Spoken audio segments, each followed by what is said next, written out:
सोचिए राजनीति में एक बयान कैसे 24 घंटे के अंदर गले की फांस बन जाता है। कल तक जो प्रदेशाध्यक्ष भरे मंच से मारवाड़ी दोहे के जरिए वसुंधरा राज्य को नसीहत दे रहे थे कि मोदी शू कुन झगड़ो करे, आज अचानक वो बैकफुट पर आ गए हैं।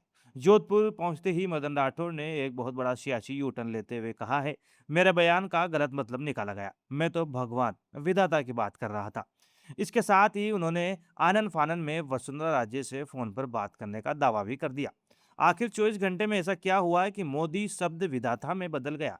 क्या दिल्ली से कोई फटकार पड़ी है? आइए राजस्थान बीजेपी के इस सबसे बड़े ड्रेमेज कंट्रोल का पोस्टमार्टम करते हैं। नमस्कार, मेरा नाम है सलमान पठान और आप देखना शुरू कर चुके हैं रॉयल पत्रिका। आज हम बात कर रहे हैं राजस्थान बीजेपी के उस कोल्ड वॉर की जिसे छिपाने के लिए अब प्रदेश अध्यक्ष मदन राठौड़ को खुद मीडिया के सामने आकर सफाई देनी पड़ रही है। पूरी कहानी को स्टेप बाय स्टेप समझिए। बीकानेर में मदन राठौड़ ने वसुंधरा राजे के एक बयान पर तंज कसते हुए एक दोहा सुनाया था, जिसमें मोदी से झगड़ा न करने की बात थी। इस बयान ने सियासी गलियारों में ऐसा भूचाल ला दिया कि खुद राठौड़ को जोधपुर दौरे पर इस पर सफाई देनी पड़ गई। जोधपुर में राठौड़ ने कहा है कि उनके दोहे का भाव आध्यात्मिक था। उन्होंने सफाई देते हुए कहा कि विधाता जो तय करता है वही होता है। ऐसे में हमसे क्यों झगड़ा करते हो? अगर करना है तो विधाता से करो। किसको कब जिम्मेदारी मिलेगी ये सब ऊपर से तय होता है। अब एक न्यूज एनालिस्ट के तौर पर मैं आपको मदन राठौड़ के इस सफाई की असली इनसाइड स्टोरी समझाता हूँ। पहला पॉइंट, मोदी का मतलब विधाता यानी आला कमान। राठौड़ ने बड़ी ही चतुराई से मोदी शब्द को विधाता यानी ईश्वर से रिप्लेस कर दिया है। लेकिन राजनीति में इसका सीधा मतलब दिल्ली आला कमान ही है। वो ही समझाना चाह रहे हैं कि टिकट या पद देना उनके हाथ में है, बल्कि ऊपर उनके हाथ में नहीं बल्कि ऊपर यानी हाल आला कमान के हाथ में है। इसलिए कोई उनसे नाराज ना हो। दूसरा पॉइंट, फोन कॉल और operation damage control.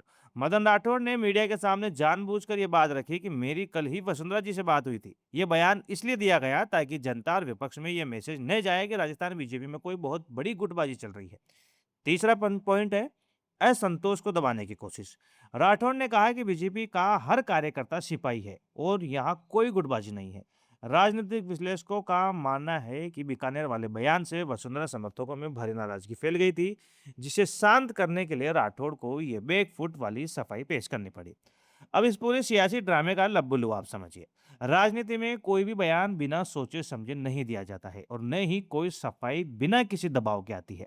Madan Rathore का ये यू टर्न साफ बता रहा है कि राजस्थान बीजेपी में सब कुछ ठीक दिखाने की कोशिश भी की जाए, कितनी भी कोशिश हो, लेकिन अंदर खाने की चिंगारी अभी भी सुलग रही है। अब सवाल आपके लिए, मदन राठौड़ ने बीकानेर वाले बयान पर जो विधाता वाली सफाई दी, क्या आपको लगता है कि वो सच बोल रहे हैं या फिर ये कोई सिर्फ डैमेज कंट्रोल है? अपना पॉलिटिकल दिमाग दौड़ाइए और कमेंट बॉक्स में अपनी बेबाक राय जरूर लिखिए। राजस्थान की सियासत के हर बयान का असली मतलब समझने के लिए सब्सक्राइब करें हमारा चैनल। मेरा नाम है सलमान पठान, आप देख रहे थे रॉयल पत्रिका। जय हिंद।